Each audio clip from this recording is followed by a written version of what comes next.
soo dhawaada saaxiibayaal. Waaba waxaa jiri jiray aaba lagu magacaabo Cabdi oo ahaa injineer guryaha dhisa.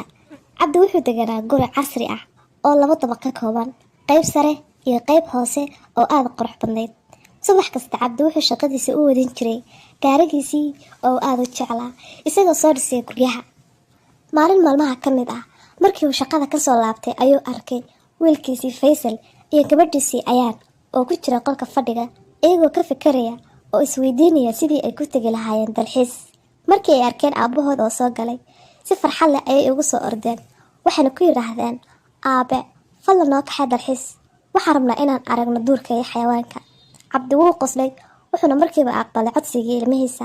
Markaas wuxuu ku yidhi, hay caruurteydii, berri ayaan idin kaxayn doonaa insha Allah.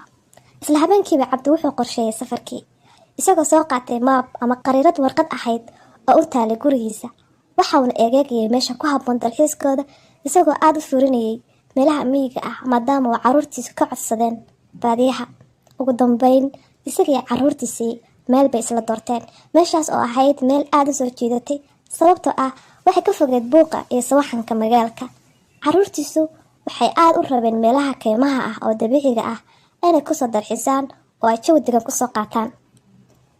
Markii subaxii la gaaray, Cabdi wuxuu furay armaajada qolka fadhiga. Wuxuu bilaabay inuu diyaariyo dharkii ay ku bixi lahaayeen iyo wixii ay qaadan lahaayeen, isagoo ku gurayo boorso.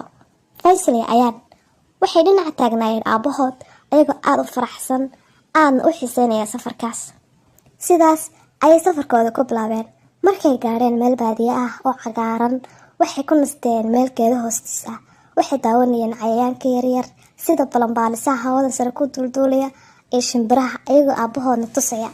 Cabaar kadib, Faysal iyo Ayaan waxay bilaabeen inay ku ciyaaraan webiga dhexdiisa iyo biyaha ku jira, iyagoo aad iyo aad u faraxsan. Aabahoodna uu sawir ka qaadayay. Si lama filaan ah, Cabdi wuxuu maqlay sawaxan daran oo ka imanaya duurka. Markii uu fiiriyay meeshii waxa ka qaylinayeen, wuxuu arkay koox dhan oo yey ah oo u soo socota, indhahooduna ay aad u gudgududan yihiin. Waa yey dad cun ah. Cabdi wuxuu ku qayliyay, Faysal, Ayaan, orda. Caruurtii waxay bilaabeen inay ordaan. Cabdina isagoo gadaal ka ilaalinaya caruurtiisa lana ordaya, ayaa yeydii waxay bilowday inay u cayrsato si xawli ah iyagoo qaylinaya. Markii ay ku soo dhawaatay inay qabtaan, Cabdi wuxuu arkay geed weyn oo meel buur ah dul saaran. Wuxuu caruurtiisa ku amray inay fulaan geedkaas si ay u badbaadaan, iyagoo daalan oo cabsi ku jirto. Ugu dambeyn, si degdeg ah caruurtii waxay ugu leexdeen geedkii, iyagoo fulay jirida geedka, balse aan gaarin xagga sare iyo laamaha geedka, laakiin waxay ahayd meel ay weli ku badbaadi karaan. Yeydii waxay bilowday inay ku wareegaan geedka hoostiisa, balse way ku guuldareysteen inay gaaraan oo ay soo qabsadaan caruurtii. Markii ay yeydii isaga tageen, Cabdi waxa uu yimi caruurtiisii, waxa uuna fuulay geedka xagga sare isagii caruurtiisii, iyagoo tagay meesha ugu sarreysa laamaha ugu sarreeya geedka. Cabdi iyo caruurtiisii waxay kor ka daawanayeen deegaanka hareerahooda ku yaala. Waxay arkeen dhul qurux badan, dooxooyin cagaaran, buuro yaryar iyo geedo dhaadheer. Indhahooda waxaa ka muuqda farxad iyo reereyn, iyagoo dareemaya inay ka badbaadeen khatartii, arkeena muuqaal cusub oo cajiiba. Intaa kadib, waxay hoos uga soo daadegeen geedkii, waxayna bilaabeen inay ku socdaan waddo dheer oo hortooda ahayd.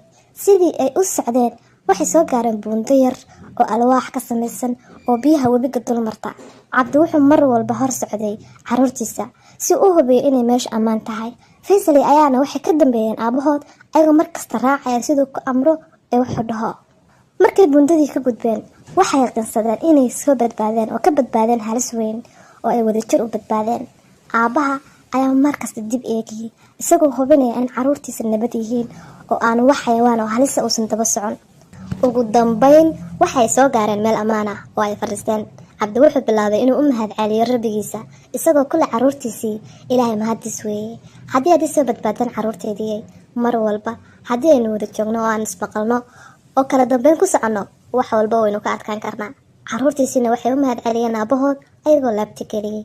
Sidaas ayay ku dhamaatay sheekadii dalxiiska oo ay ka barteen qiimaha wadajirka, geesinimada, ismaqalka iyo kala dambeynta u leedahay nolosha aadamaha. fadlan haddii aad ka heshay oo ka cajabsay sheekadan, muuqaalka like saar, lana wadaag 2 ka mid ah saaxiibadaada. Sidoo kale ku soo biri channelka iyo bahweynta sheeko xariiro adigoo subscribe taabanaya.